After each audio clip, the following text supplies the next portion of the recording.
Oh my goodness. What a moment. How's everybody doing tonight? Oh baby.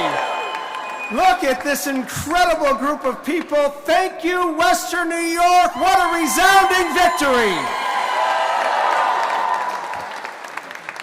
To the people from Cheektowaga to West Seneca, to Amherst, to the town of Tonawanda, to Grand Island, to the towns in Niagara County, including Niagara and Wheatfield, to the Seneca and Tuscarora nations, to the great cities of Tonawanda and North Tonawanda, to Niagara Falls, and of course the great city of Buffalo. This victory is your victory. This victory is our victory.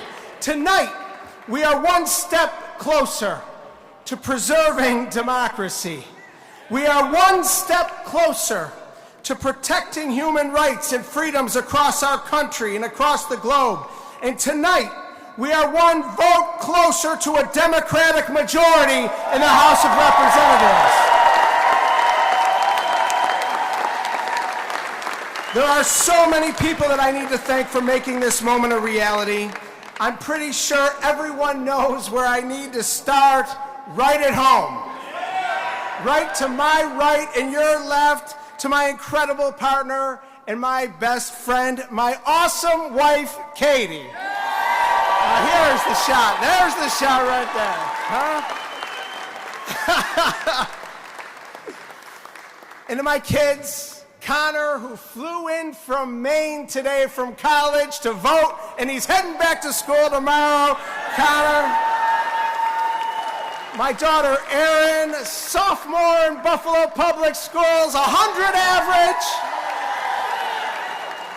Our son, Patrick, 7th grader in Buffalo Public Schools, A's all the way. I'm forever grateful for the sacrifices that my family makes each and every day to allow me to serve this amazing community. To my parents, Marty and Mary, for giving me a strong moral compass and always teaching me to do the right thing, even if it's difficult. Thank you, Mom and Dad, for being here. To my in-laws, Dave and Jane, thank you for constantly being there for us each and every day. To my brothers and sisters and extended family, thank you for your love and support. I love you all. Thanks to my entire team for working so hard each and every day in this special election. Each and every one of you, thank you for knocking on the doors. Thank you for making the phone calls. Thank you for putting up the signs, talking to our neighbors, our family, our friends. Tonight's victory is a culmination of all of your hard work and dedication. I want to thank our great chairman, Jeremy Zellner, for his commitment to moving our community forward. Let's give him a great round of applause. Chairman Zellner is ensuring that this district remains with the values that represent the hardworking people who call Western New York home, along with Niagara County Chairman Chris Borgatti. Thank you to you for your support and believing in our vision for a strong and vibrant Buffalo-Niagara region. And how about Councilwoman Zanetta Everhart? Isn't she incredible? And wait a minute, to organized labor. Is organized labor in the house tonight?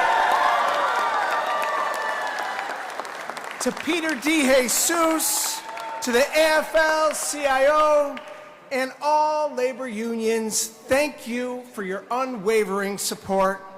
This seat has always been a labor seat, and this seat will remain a labor seat right here in Western New York. To my dear friend, Pastor Mark Blue, president of the Buffalo branch of the NAACP, and all the leaders in the faith-based community, thank you for all that you do and all of your support. And a big thank you to our host here tonight. This is the new Buffalo, folks. Let's hear it for Jim Sandoro and the Pierce Arrow Museum for hosting us here tonight. And to an incredible champion and friend to our community, I want to take a moment to thank Congressman Brian Higgins for serving our community in such an incredible way, with such class and dignity and respect and distinction for nearly 2 decades. Congressman Higgins, your friendship and your support and your mentorship mean the world to me.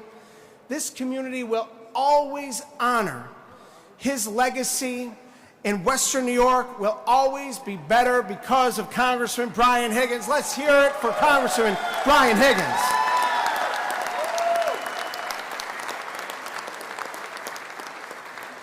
Earlier tonight, my opponent called to concede, and I want to thank the West Seneca supervisor for a spirited campaign. I told the supervisor that I look forward to working with him on behalf of our community. Coming up in the 80s and the 90s, the Buffalo-Niagara region was in a very different place. My parents worked a number of jobs and struggled to pay the bills. They taught us the value of family, hard work, a good education, and community. As I drove to D'Youville University on the west side of Buffalo, I began to realize our community was moving in the wrong direction. We were living in an economic depression that started decades earlier.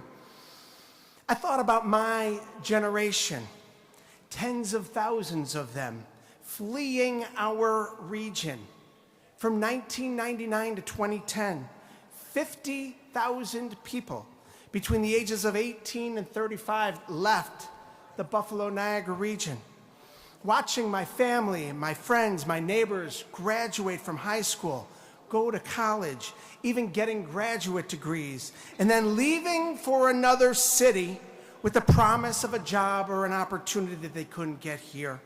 I knew we were desperate for change, and I wanted to make a difference, but I wasn't sure how. My professor, Dr. Olga Mendel, advised me to volunteer in our community, and I got right to work. While finishing my master's in occupational therapy, I dove headfirst into government as a means to effectuate positive change in our community and in people's lives. Following graduation, I continued to do so while I worked as an occupational therapist. Watching a child with special needs succeed at school or a frail senior have a better quality of life teaches you a lot about the direct impact that you can have on one's life. That drive that I have as an occupational therapist is the same inner drive that motivates me each and every day in my work as a public servant. It's about helping people. And today, while our regional economy has improved, we still see too many neighbors of ours struggling to make ends meet. While more people have health insurance than they did 10 years ago, affordable health care is still out of reach for many Western New Yorkers.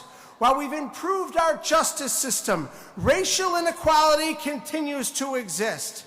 And while we fought to strengthen our gun laws, the scourge of gun violence continues to take loved ones far too soon. And while we've made progress, we know that we have more work to do. And that's why this campaign, this movement has stepped up. That's why we have stepped up to this occasion to meet the moment. It's about continuing the progress and the economic growth that we've made over the past 2 decades. It's about making sure that increased investment that happens in our community, in our state, in our nation, touches every community in every corner of the region. We'll fight to protect the Affordable Care Act. We'll fight to protect Social Security. We'll fight to protect Medicare. It's why we will fight against racism and anti-Semitism and Islamophobia and hate in any form, because we know that love always conquers hate. We will go to Washington and demand action to stop gun violence and mass shootings by banning assault weapons and passing common sense universal background checks. This is a moment in our region and in our country where we're all at a crossroads. And I believe that our best days are immediately in front of us. We must continue the march for progress. We must take meaningful action to save our planet. We must fight back against the extreme decisions of the Supreme Court and keep the government out of a woman's personal health care decisions. Our daughters should grow up in a country where they have the same rights that their mothers and grandmothers had, which is why we need to codify a woman's right to choose into federal law.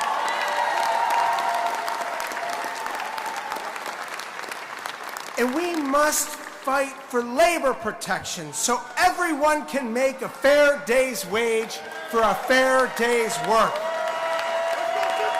We must protect an individual's right to organize, and these rights ought to be protected across the country, which is why we need to pass the PRO Act and properly fund the National Labor Relations Board.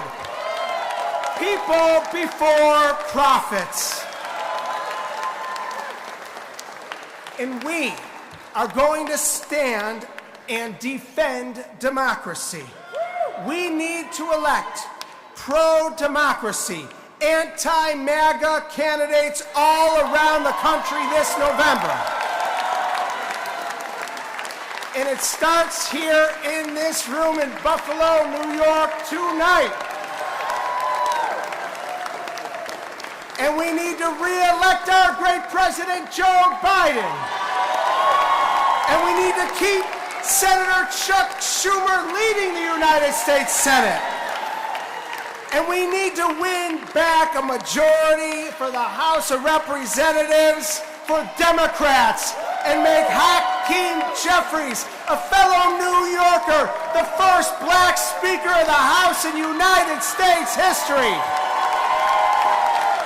Are you with me?